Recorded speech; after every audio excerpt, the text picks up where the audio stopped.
अस्सलामुअलैकुम। हम आज आपसे एक ऐसे नौजवान की मुलाकात करवा रहे हैं कि जो माशाल्लाह एक पढ़े लिखे नौजवान हैं और बहुत तालीम याफ़्ता हैं, लेकिन किसी वजूहात की बिना पर जो उनके साथ मिसहैप हुआ है, उसकी मुकम्मल कहानी वो अपनी ज़ुबानी आपको सुनाएंगे।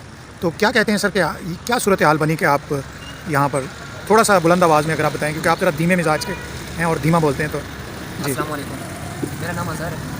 मैं बेसिकली एक सैयद फैमिली से बिलोंग करता हूँ और मैं सियालकोट से मैं मेरी रहता हूँ इस्लामाबाद में।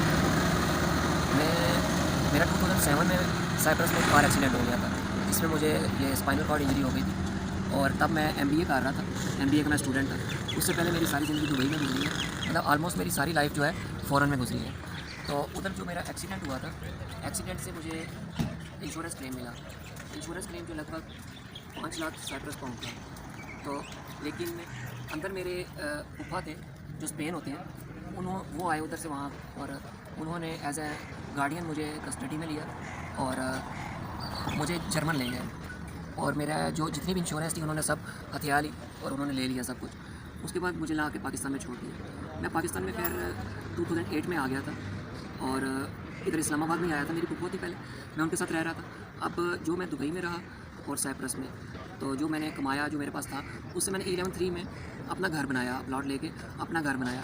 क्योंकि मैं अकेला था, मेरे एक्सीडेंट के बाद मेरे वालिद साहब ने भी मुझे छोड़ दिया। खैर छोड़ तो उन्होंने बहुत पहले दिया था, अकेला ही था मैं, तो बिल्कुल मतलब मेरा कोई चचा वगैरह कोई भी नहीं था। तो मैं अपनी वालदा के साथ इधर रह रहा हूँ एज अ पेइंग गेस्ट। और जब मैंने घर बनाया 11-3 में, उसमें मैंने नॉमिनेट किया साथ अपने भाई को। मेरा सगा एक ही भाई है, उसको मैंने अपने साथ रखा था। क्यों? एज अ हेल्पिंग वो मेरे साथ रहेगा, फैमिली मेम्बर होगा। वो अनमैरिड था, उसकी मैंने शादी करवाई, उसके 2 बच्चे हुए और शादी के बाद उसने तकरीबन 1.5 से 2 साल बाद क्लेम कर दिया कि मैं घर का मालिक हूँ, आधे घर का मैं मालिक हूँ।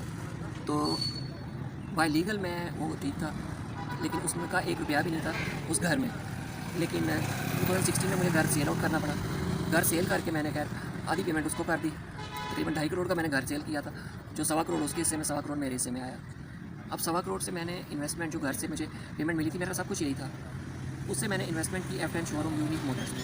अब्दुल कदीर शाह साहब थे, जिनके साथ आपसे कुरान थे, माशाल्लाह आलम दीन थे, उनके साथ मैंने इन्वेस्टमेंट की यूनिक मोटर F10 में।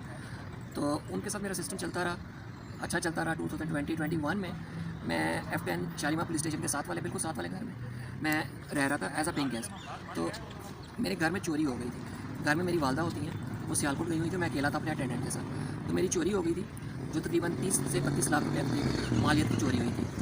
तो लेकिन मैंने काफ़ी कोशिश की, मैं मिला, पुलिस में गया, कचहरी, कोर्ट वगैरह सब कुछ किया, लेकिन कुछ भी नहीं हुआ, कुछ रिकवरी नहीं हुई। अब मेरे पास टोटली यही मेरी सेविंग थी, जो मैंने 3-4 साल में सेविंग की थी, ये सोच के कि मैं घर बनाऊँगा, कुछ प्लॉट लूँगा, अपनी रिहाइश बनाऊँगा, कुछ करूँगा, जो मेरी चोरी में चला गया। उसके बाद जो मेरी शोरूम पे इन्वेस्टमेंट थी, वो मैंने उन्हें कहा कि आप मेरी वाइंड अप कर दें, ताकि मैं कोई और काम कर सकूँ, मैं यहाँ मज़ीद काम नहीं करना चाहता। तो विद इन उन्होंने आजकल करते करते वो बंदा फ़रार हो गया, मेरा सब कुछ ले गए। अब मैं टोटली उसी पे डिपेंडेंट था। क्यों? मेरी कोई सोर्स ऑफ इनकम नहीं था, सब कुछ मेरा यही था जो मेरा उधर शोरूम पे था। बचा कुछ मेरा चोरी में चला गया और बाकी सब वो बंदा लेके भाग गया। खैर मेरे पास सारे प्रूफ्स थे, लेकिन क्यों मैं वाइंड अप कर रहा था, उसको मैंने वापस कर दिए थे। तो मैं दरअसल सीधा सा बंदा हूँ, मतलब मैं ज़ुबान पे चलता हूँ। मुझे नहीं था पता इन चीज़ों का कि इस तरह से होता है, ये होता है, जिस तरह से ये फ्रॉड्स होते हैं। सुनने वाले को आपको शायद लगेगा मैं झूठ बोल रहा हूँ, बाकी मेरे पास मेरा उस बंदे से अभी भी रब्ता है, मेरे कॉन्टैक्ट में है। लास्ट 1 माह से मेरा उससे कोई बात नहीं हुई, सिर्फ व्हाट्सएप पे वो मुझे मैसेज करता है और यही तसल्ली देता है कि मैं दे दूँगा, लेकिन मेरी किसी ने नहीं सुनी। तो अब मैं भी एक अच्छा खासा यानी इंसान था, चलता फिरता था। अल्हम्दुलिल्लाह मैं स्टार्ट से ही मैंने अपने बलबूते पे सब कुछ किया। MBA तक मैं पहुंचा, मैं दुबई में रहा, मैं साइप्रस गया, मैंने जर्मन देखा हुआ है, मैंने अल्हम्दुलिल्लाह उम्रा किया हुआ है, मैं आधी दुनिया तकरीबन घूमा हुआ हूँ। लेकिन पाकिस्तान के इन लोगों से मैं वाकिफ़ नहीं था, ख़ासतौर पे ये जो मेरे रिश्तेदार हैं, इन पे तो खैर इन्होंने तो मुझे बचपन में ही छोड़ दिया था। वो इसलिए छोड़ा था क्योंकि मैं 5 साल का था जब मेरे पेरेंट्स की डिवोर्स हो गई थी। तो मैं दर-बदर इसी तरह से पला था, कभी किसी से मिल गया, कभी किसी ने थोड़ी हेल्प कर दी और मुझे सिर्फ शौक़ था पढ़ाई का। क्यों? मुझे ये था कि अगर मैं पढ़ूँगा नहीं तो मैं काम-काज क्या करूँगा। तो आखिरी दम तक मैंने पढ़ाई नहीं छोड़ी। आप इस चीज़ को मानेंगे नहीं, मैं दुबई में रहता था और पाकिस्तान में मैं पढ़ता था। मेरा BCom में एडमिशन था, मेरे एग्ज़ाम होते थे, एग्ज़ाम देने के लिए मैं पाकिस्तान आया करता था। मतलब अगर आप मेरा पासपोर्ट देखें, मेरी जो डिग्रीज हैं वो देखें, सेम डेट आपको मिलेंगी। दुबई का मैं लाइसेंस होल्डर भी हूँ, बस अनफॉर्चुनेटली ये मेरे साथ साइप्रस में एक्सीडेंट हुआ और मैं हैंडीकैप हो गया। मेरी लेवल ऑफ इंजरी भी काफ़ी हाई है सर्वाइकल रीजन से, जिसकी वजह से मैं अपनी फिंगर्स भी मूव नहीं कर सकता, कंप्लीटली मैं बैक डाउन हूँ। और 24 आवर मेरे साथ एक अटेंडेंट होता है जो मुझे हेल्प आउट करता है मेरे कपड़े वगैरह चेंज करने में, वॉशरूम आने जाने में। इवन मैं कैथेटराइज हूँ, मतलब यूरिन मुझे कैथेटर से पास मुझे करना पड़ता है, जो मुझे हर 10 दिन बाद चेंज कराना पड़ता है। तो मेरा अगर सिर्फ ज़ाती खर्चा, जिसमें मैं अपना मेरा रेंट नहीं है, बिल्स नहीं है, बाकी कुछ भी नहीं है, सिर्फ मेरे अटेंडेंट का और मेरा ज़ाती खर्चा तकरीबन 70 से 80 हज़ार रुपया पर मंथ हो जाता है। और ये मैं बहुत कट करके बता रहा हूँ, बहुत टाइट करके। तो जो मेरे लिए सर्वाइव करना बहुत मुश्किल है, इसीलिए खैर मैं इधर आया था कि किसी तरह से मुझे कहीं से लोन मिल जाए विदाउट इंटरेस्ट, क्योंकि मेरे पास कोई भी ऐसा एसेट नहीं है जो मैं बैंक में दे के अपना लोन ले सकूँ। और बैंक आपको पता है एसेट के बगैर देता नहीं। और सेकंड चीज़ ये कि उस पर इंटरेस्ट इतना ज़्यादा हो जाता है कि जो इंसान मर जाता है वो लोन नहीं खत्म होता है। तो खैर ये मेरी सूरत हाल है। मेरी एक वालदा है जो मेरे साथ होती हैं, और यानी वो भी बुज़ुर्ग है और डायबिटिक है, उनकी भी मेडिकेशन होती है, सब कुछ होता है, तो जो सब कुछ मैं ही करता हूँ।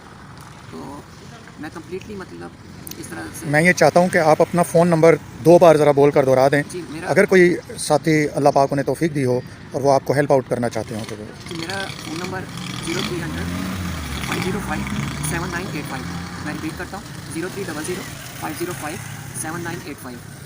ये मेरा फ़ोन नंबर है, इसी पे मेरा व्हाट्सएप भी है।